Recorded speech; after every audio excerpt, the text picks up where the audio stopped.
Welcome to The Explainer, where today we are breaking down one of the biggest stories in tech, Intel's monumental, high-stakes gamble to fight its way back to the top of the semiconductor world.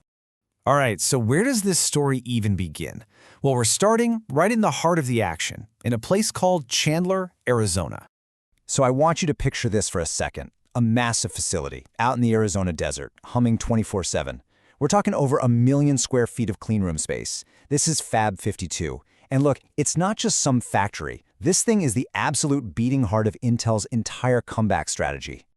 So, is this it? Is this the big comeback moment? Because after years, and I mean years of setbacks, this is where high-volume production of their most advanced chip-making process, it's called Intel 18A, is finally happening.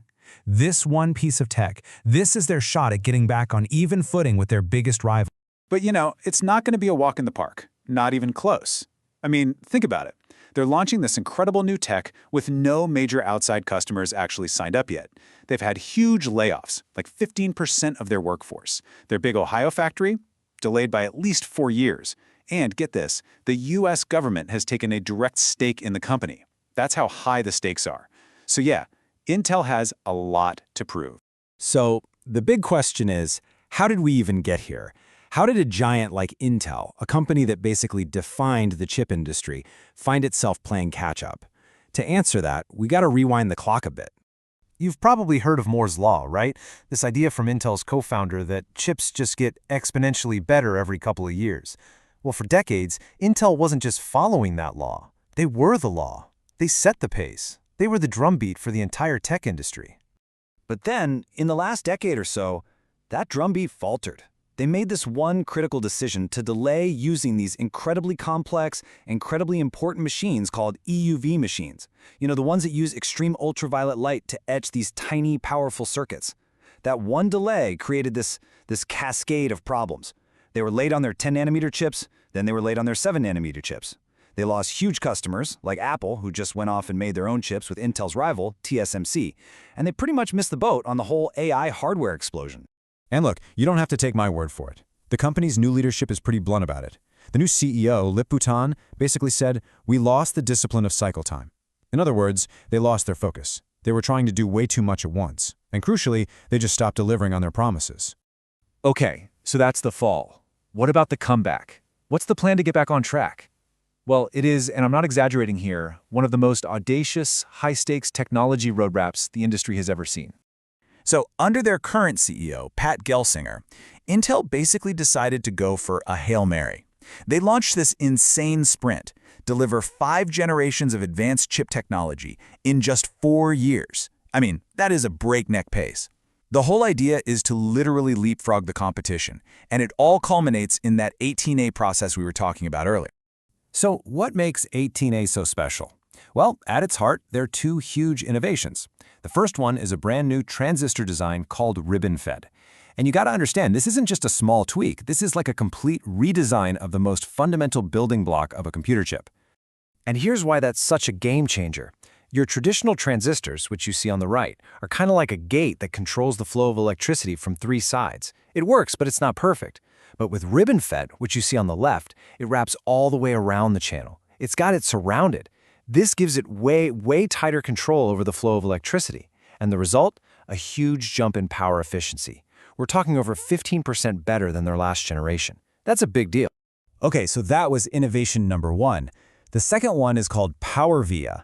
Now, for decades, if you looked at a chip, the wires that deliver power and the wires that carry data have all been tangled up together on the top surface. It's like having a highway where all the delivery trucks and all the commuter cars are stuck in the same lanes. It creates a traffic jam.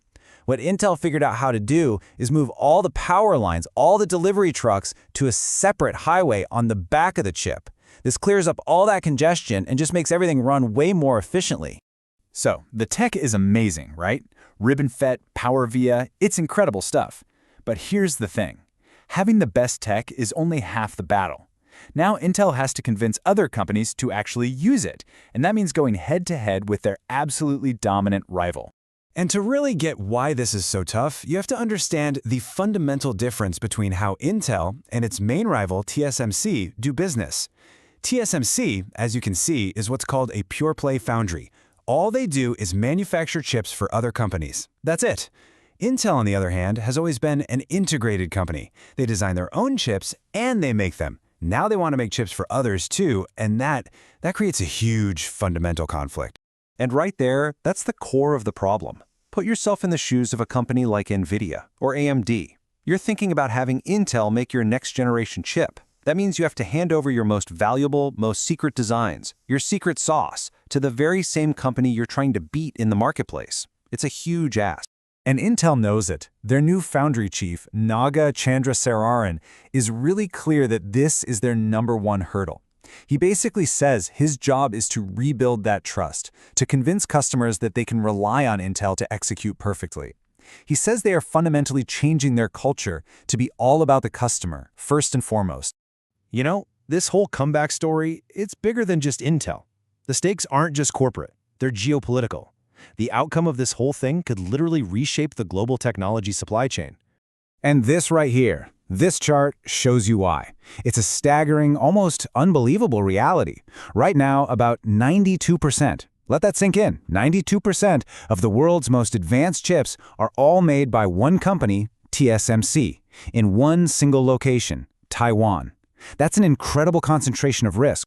And that extreme dependency, that major risk, has prompted massive government action.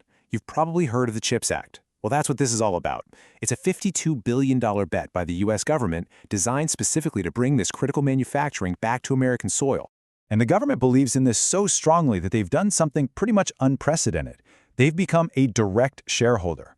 They've effectively bought a 10% equity stake in Intel, all to ensure that this leading-edge manufacturing succeeds, and succeeds right here in the U.S.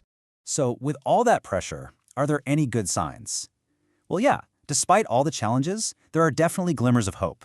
You've got giants like Microsoft and Amazon signing on for early projects. You've got major investors like SoftBank and even rival Nvidia putting billions of dollars in. Some analysts are even predicting that Apple might come back to Intel by 2027. And maybe most importantly, there's already a lot of confidence from potential customers for Intel's next-gen tech, what they're calling 14A. Which brings us back to the ultimate, multi-billion-dollar question. Intel has the cutting-edge tech. They have the full-throated backing of the U.S. government. But in the cutthroat world of chips, is that enough? Can you ever truly overcome the fundamental conflict of being your customer's biggest